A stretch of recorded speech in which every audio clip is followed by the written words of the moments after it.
inaamin po ninyo na itong Executive Order 100 po, sir. Kaninyo hindi ito solid. Sir, bubuo kayo ng IRR dito eh. Pero yung nga po sinasabi nyo, no, itong BJMP, maging Bureau of Corrections, pero pala yung pinag-uusapan eh. Sabi nga po nung isang grupo, una-una pa lang, ang NFA ngayon, wala na nga pag-iimbakan eh. Saan iimbakin ng LGU? Saan bodega dadalhin itong mga palay na ito? At saan nila pagigiling ito? So yung pong mga ganong detalye, tingin ho ninyo, kaya nyong ma-resolve ba yun? Kung ano remedyo doon sa ganong mga problema? Yun, ang maganda doon sa EO na yun, nandun ho nakalagay sa EO na yun na pwede na kaming gumamit ng kahit anumang government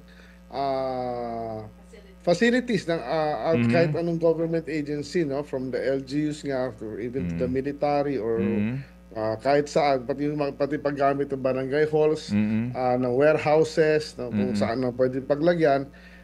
Katulad ho ng BJMP, ibig sabihin din, no, kasi nakalink ho yan sa GIPSACA din eh. Pwede na yung BJMP bumili sa isang LGU ng diretso eh.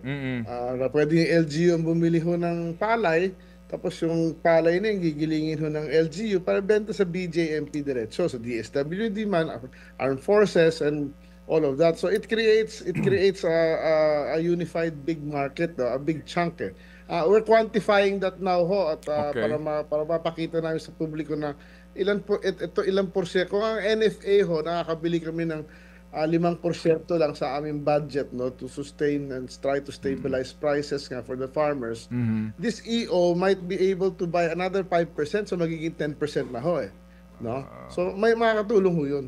Mga kapatid, brothers and sisters, saan ka pa? Dito na tayo sa totoo.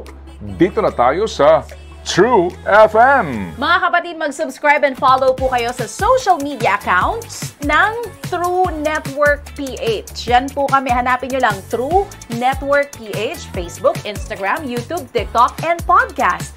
Mapa Apple or Spotify man yan, mahahanap nyo kami. Lahat ng mga napapanood at napapakinggan nyo po sa programa, nasa social media accounts namin yan. So paano mga kapatid? See you sa social media!